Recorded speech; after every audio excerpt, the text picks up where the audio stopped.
नमो नमः मित्रों, मैं अंजू शर्मा संस्कृत जीवन में आप सभी का स्वागत करती हूँ। तो जैसा कि हम लोग अपनी व्याकरण की कक्षा में 8 बजे वाली कक्षा में आप सभी के सामने ऑनलाइन प्रस्तुत हूँ मैं, और हम लोग अपने क्लास में पंचमी विभक्ति कारक प्रकरण के अंतर्गत अध्ययन कर रहे थे। तो अभी तक जो भी मित्र हमारे साथ लाइव जुड़ चुके हैं, जिनमें रीना राजपूत जी, सुमन जी, अजय गौड़, विपुल, आर.के. चौधरी, पंखुड़ी वर्मा, मोहिनी, निदा, अमायरा अहमद और निकिता शर्मा, शालिनी सिंह, तो जितने लोग भी जुड़ चुके हैं हमारे साथ लाइव, सभी लोग अपने मित्रों के साथ वीडियो के लिंक को शेयर कर दीजिए। और जो भी नए मित्र जुड़े हैं, जिनमें सलोनी जी हैं, तो अगर जिन लोगों ने भी अभी तक चैनल को सब्सक्राइब नहीं किया है, आप लोग चैनल को सब्सक्राइब करके बेल आइकन प्रेस अवश्य कर लीजिए। तो कल की कक्षा में हम लोगों ने पंचमी व्यक्ति के जो अन्य आराधित तृतीय सूत्र था उसका अध्ययन किया था। तो आज हम लोग पंचमी व्यक्ति के सूत्र नहीं, बल्कि इस पंचमी व्यक्ति के ही जो कुछ वार्तिक हैं, उन वार्तिकों को लेकर मैं आप सभी के समक्ष प्रस्तुत हुई हूँ। तो हमारा जो पहला वार्तिक है, यतश्चाध्व काल निर्माणम तत्र पंचमी। अब इस वार्तिक में कहा जा रहा है कि यतश्च, यत जहां से हम, अद्धो होता है, अद्धो माने होता है मार्ग, और काल माने होता है समय। अब इन दोनों ही शब्दों से आप सभी लोग परिचित होंगे, क्योंकि द्वितीय विभक्तियां और तृतीय विभक्ति में भी हमने इनसे संबंधित सूत्रों का अध्ययन किया है। जैसे काला, धन और अत्यंत संयोगी जो सूत्र होता है वो हमारा द्वितीय विभक्ति का सूत्र है। उसमें भी हम लोगों ने अध्वन और काल दोनों शब्दों के अर्थों को जाना है। और जो अपवर्गीय तृतीय हमारा तृतीय विभक्ति का सूत्र होता है, उसमें भी हम लोगों ने इन दोनों शब्दों के अर्थ को जाना है। किंतु यहाँ ये वार्तिक क्या कह रहा है कि यतश्च अध्व काल निर्माणम, जिस स्थान से हम, अध्वन माने मार्ग का और काल माने समय का निर्माण करते हैं, तत्र माने वहां पंचमी हो जाती है। अर्थात जब हम किसी मार्ग को या किसी समय को हम किसी स्थान से निर्धारित करते हैं, निश्चित करते हैं, तब वहां पंचमी हो जाती है।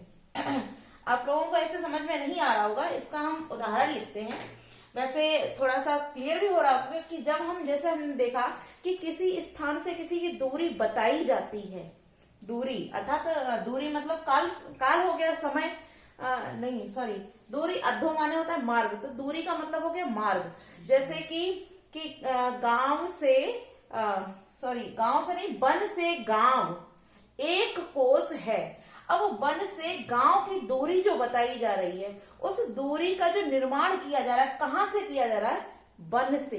तो वन से जो दूरी को निर्धारित किया जा रहा है, तो वन से ही दूरी को निर्धारित करने के कारण जो वन होगा वहां इस यतश्चाध्व काल निर्माणम तत्र पंचमी, इस वार्तिक से वहां पंचमी व्यक्ति हो जाएगी। हम इसको लिख लेते हैं, आपको समझने में ज्यादा आसानी रहेगी।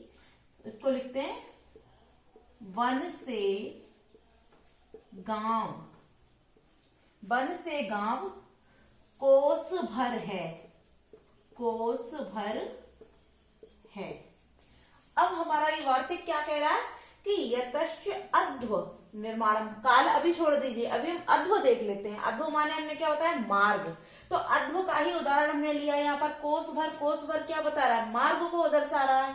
तो हमने मार्ग लिया है, इसलिए हम केवल अध्व को लेते हैं। हम अभी काल को छोड़ देते हैं, तो हम केवल अध्व को लेकर इसको देखते हैं कि ये सूत्र वार्तिक हमारा क्या कह रहा है कि जहां से अध्व अर्थात मार्ग को निर्मित किया जाता है, दूरी जहां से निर्धारित की जाती है, उसमें पंचमी हो जाती है। ये हमारा वार्तिक कह रहा है। अब यहाँ हमने क्या लिखा कि वन से गांव कोस भर है। वन जो है वहां से गांव की दूरी को कोस भर बताया जा रहा है, क्योंकि वन वाले स्थान, यह जो हमारा स्थान हो गया, इस स्थान से ही गांव की दूरी को मापा जा रहा है। इसको माप करके ही बताया कि कोस भर दूर है। किससे हमने मापा? वन से ही तो निर्धारित किया। हमने जो दूरी निर्धारित की है वो गांव से तो नहीं की, क्योंकि गांव दूर है, किंतु किससे? वन से। अब कितना दूर है? कोस भर। तो जब हमने मापा है तो किससे मापा? दूरी को किससे मापा है? वन से। तो वन से मापने से, वन और गांव के बीच की दूरी को हमने वन से मापना आरंभ किया, तो हमने क्या जाना कि वन से और गांव की जो दूरी है वो कितनी है, कोस भर है। ठीक है, जब हमने ये जान लिया कि गांव की जो दूरी निर्धारित किससे की गई है, वन से, तो कोस भर, क्योंकि अधो हो गया, मार्ग हो गया हमारा कोस भर। अब ये निर्धारित जिस स्थान से हुई है, ये तो माने जिससे निर्धारित की गई, निर्माण जिससे निर्मित हुई है ये दूरी, वही पंचमी हो जाएगी। जो पंचमी होगी वो किसी अन्य में नहीं होगी, किसमें होगी, जहां से मार्ग को निर्माण अर्थात मार्ग की दूरी को निर्मित किया जा रहा, निर्धारित किया जा रहा, वहां पंचमी होगी। तो यहां हमने देखा कि गांव की जो दूरी है वो किससे मापी गई है, वन से मापी गई है, और वन से गांव की दूरी को कोस भर बताए जाने के कारण जो पंचमी होगी वो किसमें हो जाएगी, वन में। ठीक है, तो जब वन में हो जाएगी तो यहाँ क्या हो जाएगा इसका, वनाक।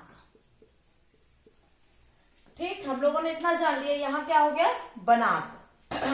आगे क्या बोल रहा है कि गांव कोस भर है। अब गांव में जो विभक्ति होगी वो कौन सी होगी, गांव को बताया जा रहा है कि गांव कोस भर है वहां से, तो गांव में कौन सी हो जाएगी, द्वितीय हो जाएगी। तो इसका क्या हो जाएगा, ग्रामो या ग्रामम, आप कुछ भी लिख सकते हैं, ग्रामो लिख लीजिए या ग्रामम। अब यहाँ बात आती है कि यहाँ जो दूरी वाला शब्द है, यहाँ कौन सी विभक्ति होगी। तो इसके लिए हम क्या देखेंगे, जो हमारा दूसरा वार्तिक है, इस वार्तिक को देखते हैं। अब इसमें क्या कहा जा रहा है कि तद्युक्ता अध्वना प्रथमा सप्तम्यो। तद्युक्ता, तद माने जिसको, उक्त माने कहा गया है, जिसको कहा गया है, क्या, अध्वन, जिसको मार्गवाची कहा गया है, उसमें प्रथमी या सप्तम्या, प्रथमा सप्तम्यो, अर्थात प्रथमा और सप्तमी दोनों हो सकती है, विकल्प से दोनों हो सकती है। तद उक्त्वा, तद माने जिसको कहा गया, उक्त्वा माने कहा गया है, तद माने जिसको, जिसको कहा गया है, ऐसे अध्वन माने मार्गवाची शब्द में। अब यहाँ हमने देख लिया कि यहाँ जो अध्व निर्माण किया गया वो कौन सा है, यह तो माने जिससे अध्व को निर्माण किया गया है, वो हमारा वन हो गया।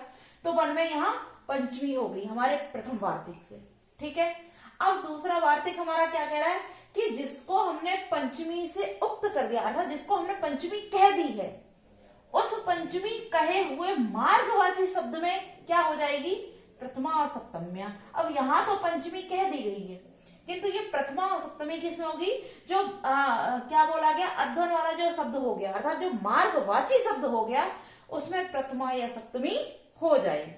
क्लियर हो गया। तो अब जब हम इसमें या तो प्रथमा लगा सकते हैं या सप्तमी, और जब हम प्रथमा लगाएंगे इसमें तब क्या हो जाए जब हम इसमें प्रथमा लगाएंगे तो क्या हो जाएगा, क्रोसम, क्रोसम। ठीक है, अगर हमने यहाँ प्रथमा लगा दी है तब यहाँ हो जाएगी क्रोसम, और जब हम यहाँ क्या करेंगे, जब हम इसको सप्तमी में परिवर्तित करेंगे तब क्या हो जाएगा इसका, क्रोसे, तब हो जाएगा क्रोसे। हमने दोनों ही, क्योंकि यहाँ दोनों बताई नहीं है, प्रथमा सप्तम्यो, आप प्रथमा भी कर सकते हैं इसमें और सप्तमी भी, अर्थात तो दोनों होगी यहाँ पे। आप विकल्प से यहाँ प्रथमा कर सकते हैं या विकल्प से इसमें सप्तमी कर सकते हैं, आप दोनों में से किसी भी व्यक्ति को यहाँ विधान कर सकते हैं। हमारे दो वार्तिक जो है वो क्लियर हुए। आपको यदि फिर कोई दिक्कत आ रही तो फिर दोबारा एक और उदाहरण के द्वारा देख लेते हैं इसको। अगर आपको किसी को भी कोई भी समस्या है तो हम इसको एक और उदाहरण देख लेते हैं।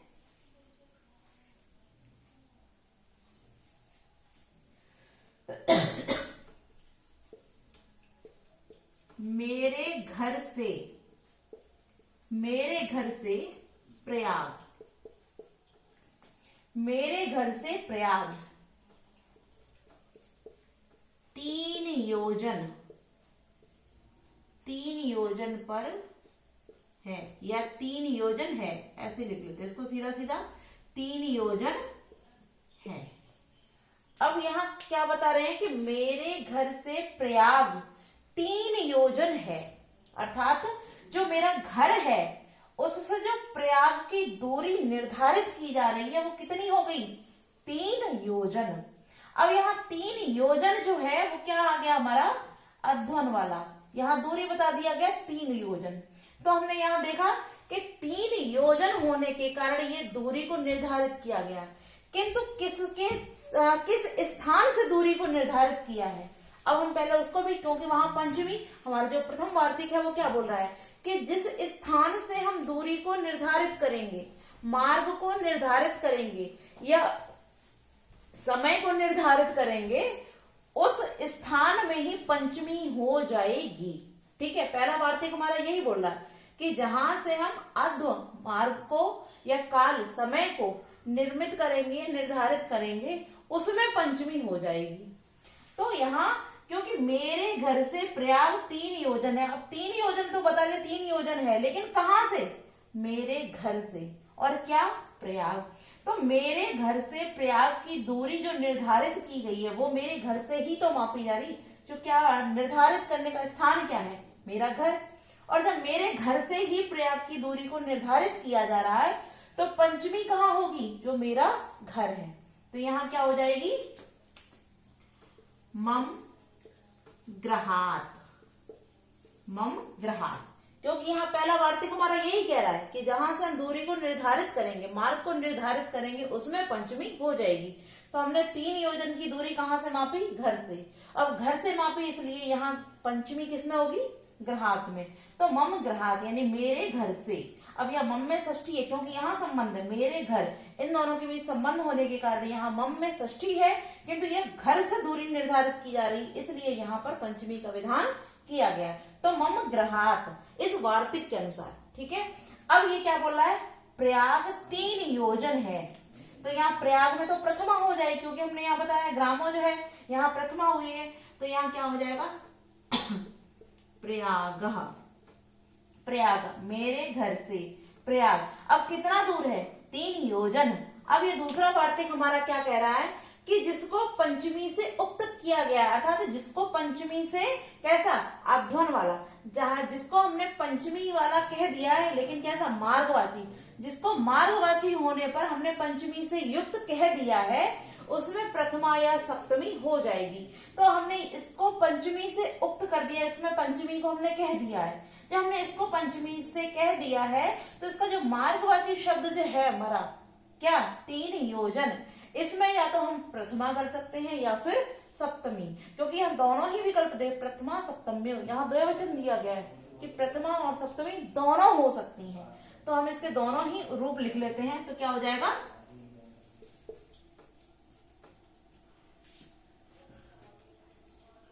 योजन त्रयम अस्ति। यहाँ क्या हुआ? यहाँ प्रथमा हो गई, योजन त्रयम अस्ति। यहाँ प्रथमा का विधान कर दिया हमने। ठीक है, और यदि हम सप्तमी का विधान करते हैं तब क्या हो जाएगा? इसको ऐसे भी ऑब्लिक करके लिख सकते हैं आप। मम ग्रहात प्रयाग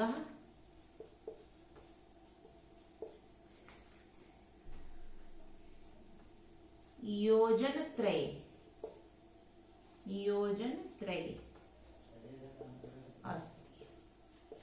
ठीक है, क्लियर हो गया सभी का? हमने यहां भी बता दिया, आप प्रथमा भी कर सकते हैं, इसमें सप्तमी भी कर सकते हैं, क्योंकि जो दूसरा वार्तिक हमारा यही बोल रहा है कि जो अध्वन वाला शब्द होगा, जिसको हम पंचमी से उक्त कर दिया है, ऐसे अध्वनवाची शब्द में क्या हो जाएगी? प्रथमा या सप्तमी। क्लियर हो गया? अब यहाँ भी हमने देखिए प्रथमा और सप्तमी दोनों के उदाहरण देख लिए, इसमें भी हमने दोनों के उदाहरण देख लिए। इसका जो रूप बनेगा क्या बनेगा? मम ग्रहात प्रयाग योजन त्रयम, त्रयम प्रथमा हो गई अस्ति, मम ग्रहात प्रयाग योजन त्रय, त्रय अर्थात सप्तमी हो गई अस्ति। ठीक है, क्लियर हो गए? तो इन दोनों वार्तिकों को हम लोगों ने क्लियर कर लिया है। अब हमारा जो तीसरा वार्तिक है वो क्या बोल रहा है, इसको भी जानेंगे, क्योंकि यहाँ हमने अभी तक क्या देखे हैं? केवल अध्व वाले अर्थात मार्गवाची शब्द देखे हैं। अब हमारा आगे क्या बोल रहा है? ये काल भी तो बोल रहा है कि काल वाले होंगे। अब हम काल वाला उदाहरण देखते हैं। तो हम लिखते हैं इसमें कार्तिक पूर्णिमा से, कार्तिक पूर्णिमा से अगहन की पूर्णिमा, अगहन की पूर्णिमा ठीक है। एक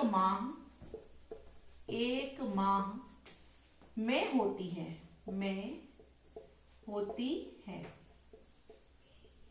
ठीक, क्लियर हो गया। कार्तिक पूर्णिमा से अगहन की पूर्णिमा एक माह में होती है, क्लियर हो गया हमारा। अब यहाँ क्या बता रहा है, क्योंकि यहाँ कार्तिक पूर्णिमा, ठीक है, और अगली क्या बोला, अगहन की पूर्णिमा, तो यहाँ किसको बोल रहे हैं, काल। एक माह क्या है, काल, समय, एक महीने का समय। तो यहाँ समय का निर्धारित किया जा रहा है, लेकिन अब किससे किया जा रहा है, इसको देखिए आप, यहाँ किससे कर रहे हैं, वो कार्तिक की पूर्णिमा से अगहन की पूर्णिमा के बीच ही तो एक मार्ग बता रहे हैं, लेकिन अगहन की पूर्णिमा कब आती है, कार्तिक की पूर्णिमा के एक माह बाद, यही तो बोल रहे हैं। तो एक माह को हमने जब जाना, तो एक माह क्या है, काल का निर्माण हो रहा है, काल को निर्धारित किया जा रहा है, लेकिन कहां से, किस जगह से, किस स्थान से, क्योंकि ये यही बोल रहा है, जिस काल को निर्मित किया, जिससे काल को निर्मित किया अर्थात निर्धारित किया जाएगा, उसमें पंचमी हो जाएगी, ठीक है, यही तो इसने बोला है। अब किससे निर्धारित, एक माह का जो हमने समय निकाला वो कहां से निर्धारित हुआ, कार्तिक की पूर्णिमा से। कार्तिक की पूर्णिमा से ही तो हमने जोड़ा कि कार्तिक की पूर्णिमा से जो अगहन की पूर्णिमा होगी वो एक माह के बाद होगी या एक माह में होगी, ठीक। तो जो समय का निर्धारित हमने किया वो कहां से किया, कार्तिक की पूर्णिमा से, और कार्तिक की पूर्णिमा से समय का निर्धारित होने के कारण वहां क्या हो जाएगी, पंचमी। हमारा पहला कार्तिक यही बोल रहा है, वहां क्या हो जाएगी, पंचमी। तो पंचमी किसमें हो जाएगी, कार्तिक पूर्णिमा में। तो इसका क्या हो जाएगा, कार्तिक्या। जब हम इसमें पंचमी लगाएंगे तो क्या हो जाएगा, कार्तिक्या, ठीक है। जब हमने इसका पंचमी रूप बनाया तो बनता है कार्तिक्या। अब अगहन की पूर्णिमा, तो यहां हमने बता दिया था, अगहन की अगर जो शब्द होगा बीच वाला उसमें हो जाएगी हमारी प्रथमा या द्वितीय। तो यहाँ प्रथमा हो जाती तो क्या हो जाएगी, अग्रहणी,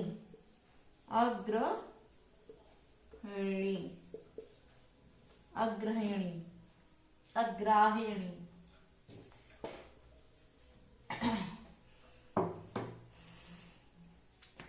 ये पूरा ही गलत है, इसको अग्रहायणी अर्थात अगहन की पूर्णिमा। अब हम यहाँ देखते हैं कि अभी तक जो हमारा द्वितीय वाला वार्तिक था, ये क्या बोल रहा था कि जो अध्वन वाला शब्द होगा जिसको हमने पंचमी से उक्त कर दिया है, ऐसे मार्ग वाले शब्द में प्रथमा और सप्तमी हो जाएगी। अब यहाँ अध्वन तो है नहीं, तो यहाँ जो एक माह हमारा रह गया इसमें क्या हो जाएगा, क्योंकि यहाँ तो मार्ग के लिए बोला है, किंतु जो एक माह है वो क्या है, वो मार्ग तो है नहीं, वो क्या है, वो समय है, काल माने समय। तो यहाँ समय बताया गया है। तो अब इस समय में कौन सी विभक्ति होगी, अब ये बड़े सोचने वाली बात है। तो हम इसके लिए क्या करते हैं, हमारा जो तीसरा वार्तिक है इसको देखेंगे। तो इस एक माह के लिए जो हमारा तीसरा वार्तिक, उसको देखते हैं। यहाँ क्या बोलता है, कालात सप्तमी वक्तव्या, अर्थात काल वाले वाक्यों में सप्तमी कहनी चाहिए। अब हमने जाना कि जहां से अध्व अर्थात मार्ग और काल का निर्माण किया जाता है वहां पंचमी हो जाती है, ठीक है। तो अब जहां से मार्ग और काल का निर्माण होता है वहां तो हमने पंचमी कर दी। हमने अभी तक जो दो उदाहरण पढ़े थे, जैसे बनात ग्रामो, आगे क्या था, बनात ग्रामो क्रोसम या क्रोसे, ठीक है। अब वहां बनात हो रहा था अर्थात वहां काल का निर्माण हो रहा था, क्योंकि एक कोष था तो वहां कालवाची था। अब यहाँ क्या बोला, एक माह है, तो यहाँ हमने देख लिया कि ये वाला वार्तिक हमारा दोनों जगह लग रहा है, चाहे वह माह अर्थात समय वाला हो चाहे मार्ग वाला हो, दोनों जगह ये वार्तिक लगेगा। तो वहां पंचमी कर देगा, किसमें, जहां से निर्धारित होगा। तो कार्तिक से निर्धारित यहाँ हो रहा है और वहां वन से या मम ग्रहात से, मेरे घर से हो रहा था, ठीक है। अब यहाँ क्या बोला दूसरे वार्तिक में कि जो अध्वन वाले होंगे वहां अध्वनवाची शब्द जो होंगे जिसको हमने पंचमी कर दिया है, ऐसे अध्वन वाले शब्दों में प्रथमा और सप्तमी हो जाएगी।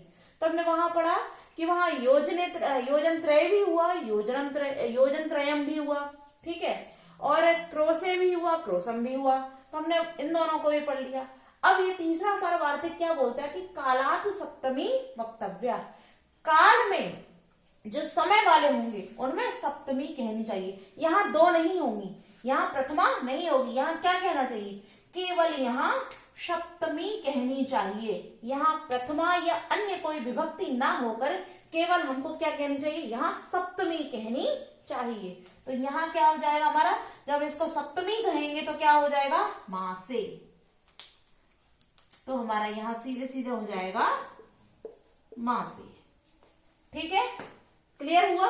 यहाँ क्या बोल रहे हैं कि जिससे हमने समय काल या समय का निर्धारण किया उसमें पंचमी हो गई। हमने कार्तिक पूर्णिमा से अगहन की पूर्णिमा तक जो समय था वो निर्धारित किया कार्तिक की पूर्णिमा से, तो इसलिए कार्तिक की पूर्णिमा में तो हमारी पंचमी का विधान पहले वार्तिक से हो गया।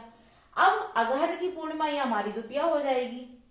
आगे क्या बोल रहा है कि जो एक माह है, अब जो पंचमी से उक्त हो गया और जो समय वाला बचा, कालात जो समय बचा, उसमें क्या हम कहेंगे, उसमें सप्तमी वक्तव्या, उसमें हम सप्तमी कहेंगे, उसमें सप्तमी ही कहनी चाहिए, अर्थात वहां और कोई विभक्ति ना होकर केवल सप्तमी हो जाएगी। तो हमारा क्या बन गया, कार्तिक्या आग्रहणी मासे। मासे अर्थात मास में हमने सप्तमी का विधान किया तो यहाँ सप्तमी विभक्ति हो जाती है। तो आज हमारे पंचमी के जो 3 वार्तिक थे, इन तीनों ही वार्तिकों के विषय में हम लोगों ने अध्ययन किया है। और कल जो हमारे पंचमी के और सूत्र या वार्तिक इत्यादि रह गए हैं, उन सभी सूत्रों या वार्तिकों को लेकर के मैं आप सभी के समक्ष उपस्थित होंगी। तो आज के लिए हम इतना ही रखते हैं। और वैसे हमारे कुछ अभी रह गए हैं जिसमें सूत्र भी हैं और वार्तिक भी हैं। अगली कक्षा में पंचमी के हम अन्य वार्तिक और सूत्रों का अध्ययन करेंगे। आप सभी को वीडियो अच्छी लगी हो, मेरा पढ़ाना अच्छे से समझ में आता है, तो आप लोग वीडियो को लाइक कीजिए। चैनल को अभी तक जिन लोगों ने सब्सक्राइब नहीं किया है, चैनल को सब्सक्राइब कीजिए, फॉलो कीजिए और अपने मित्रों के साथ भी वीडियो की लिंक को शेयर किया कीजिए। साथ ही साथ अपने अधिक से अधिक मित्रों को हमारे वीडियो के साथ लाइव आने के लिए अवश्य बोला कीजिए। और आप सभी लोग वीडियो को लाइव देखा कीजिए, वीडियो को लाइक अवश्य कीजिए। नमो नमः मित्रों।